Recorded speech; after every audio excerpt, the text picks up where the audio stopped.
Hello, derived energy. First of all, I just want to say, my character is not a question. I don't mean that the answer is automatically yes. I mean, it doesn't matter. Um, my character in this is not a question. So, now first I want to explain the being deprived of being spared. It's not an oxymoron. The point is, you're saying that someone that doesn't exist can't be deprived of their existence. And I'm saying, but you are considering sparing them from the suffering. And I'm saying they can't be deprived from being spared the suffering because they don't exist. So you can't deprive them. They can't be spared. They can't, yes, you are talking about sparing them the suffering. Okay. And you're also keeping from them the potential joy. You say the universe is objectively better without the suffering, but in fact, it's objectively better with the joy as well. You have not made a distinction. You've just ignored all of the joy and the positive and said if you consider only the negative, it's negative. That doesn't prove that it is negative because you said if you only consider the, basically, to paraphrase. Now, I think it's kind of ridiculous that you look down on considering would a rock like to be sentient when we're talking about the non-existent? I notice you didn't consider the question of thinking about the non-existent and whether they have pleasure. You didn't say, oh, well, they need arms and an eyes. And, those are interesting questions. What would you need in order for your sentience to be, valid or useful? Many times you start your sentence, you say, but if you don't exist, then you can't be deprived. But we do exist. Everybody considering this question exists. And this goes into the first person pronoun issue. When we're talking about these things, we really can only talk about the value of life as we understand it as an individual.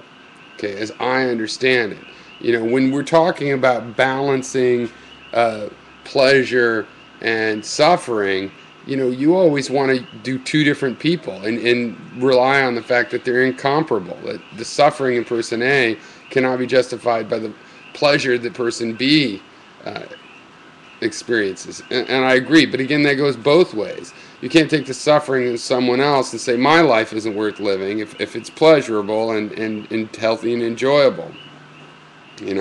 They just simply don't mix. What you really should be asking about is you should be using more of the first person pronoun. And you should be talking about when the person suffering is the one having the pleasure. And they're the ones tallying it up. I think you can only add the pleasures and pains between one person. You can only say do they balance out for that particular person. And those are the things that I've been talking about. That's the joy that compensates.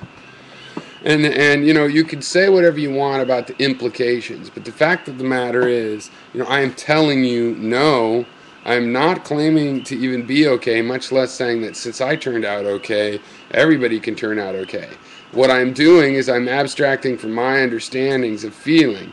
And you are and I are not going to get too far if your defense of yourself and your criticism of me for speaking in the first person, that you're going to say, well, you get to speak in third person because you're just taking the objective truth and speaking it. No, it doesn't work like that. You talk about projecting on other people. Well, you're projecting. You're saying that some other person's suffering makes all of our lives not worth having.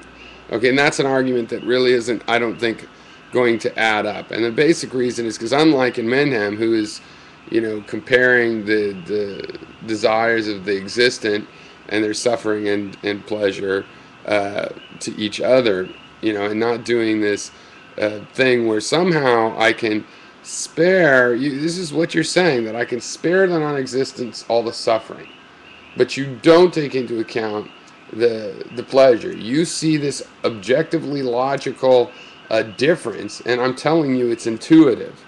That if I can save them from the suffering, then I can give them the joy. If there is a value to being saved from the suffering, then there's a value to giving them resistance, and so that they can have that pleasure. And the fact that an individual could tally up their own life and commit suicide, and we could discuss it philosophically as a justified thing, just means that there's a justification for suicide for those people that took that tally. And if there's a justification for suicide, there's a justification for not committing suicide. All right. Now that was just the first video you made. I still have yet to watch the second.